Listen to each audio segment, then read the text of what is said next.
चंद्रमा की सुंदरता पर राजा दक्ष की 27 पुत्रियां मोहित हो गई। वे सभी चंद्रमा से विवाह करना चाहती थी। दक्ष ने समझाया, सगी बहनों का एक ही पति होने से दाम्पत्य जीवन में बाधा आएगी। लेकिन चंद्रमा के प्रेम में पागल दक्ष पुत्रियां जिद पर अड़ी रही। अश्वनी सबसे बड़ी थी।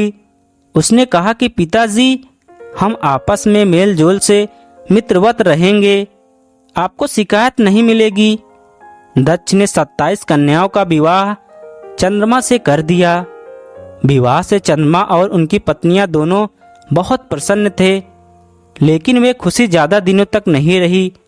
जल्द ही चंद्रमा 27 बहनों में से एक रोहिणी पर ज्यादा मोहित हो गए और पत्नियों की उपेक्षा करने लगे। यह बात दक्ष को पता चली और उन्होंने चंद्रमा को समझाया। कुछ दिनों तक तो चंद्रमा ठीक रहे, लेकिन जल्द ही वापस रोहिणी पर उनकी आसक्ति पहले से भी ज्यादा तेज हो गई। अन्य पुत्रियों के विलाप से दुखी दक्ष ने फिर चंद्रमा से बात की, लेकिन उन्होंने इसे अपना निजी मामला बताकर दक्ष का अपमान कर दिया। दक्ष प्रजापति थे, कोई देवता भी उनका अनादर नहीं करता था। क्रोधित होकर उन्होंने चंद्रमा को श्राप दिया कि तुम क्षय रोग के मरीज हो जाओ। दक्ष के श्राप से चंद्रमा क्षय रोग से ग्रसित होकर धूमिल हो गए। उनकी चमक समाप्त हो गई। पृथ्वी की गति बिगड़ने लगी। परेशान ऋषि मुनि और देवता भगवान ब्रह्मा की शरण में गए।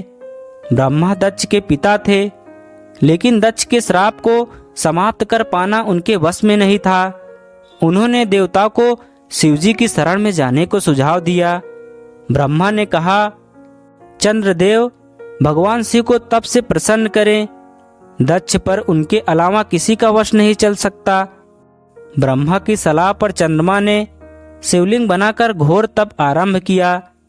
महादेव प्रसन्न हुए और चंद्रमा से वरदान मांगने को कहा। चंद्रमा ने शिवजी से अपने सभी पापों के लिए क्षमा मांगते हुए क्षय रोग से मुक्त का वरदान मांगा। भगवान शिव ने कहा कि तुम्हें जिसने श्राप दिया है वह कोई साधारण व्यक्ति नहीं है। उसके श्राप को समाप्त करना संभव नहीं, फिर भी मैं तुम्हारे लिए कुछ न कुछ करूंगा जरूर। शिवजी बोले, एक माह में जो 2 पक्ष होते हैं, उसमें से एक पक्ष में तुम मेरे वरदान से निखरते जाओगे, लेकिन दक्ष के श्राप के प्रभाव से दूसरे पक्ष में क्षीण होते जाओगे।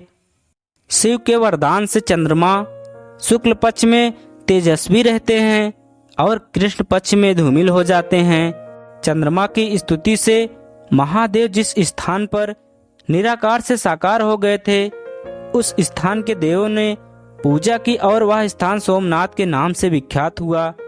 चंद्रमा की वे 27 पत्नियां ही 27 विभिन्न नक्षत्र हैं। धन्यवाद।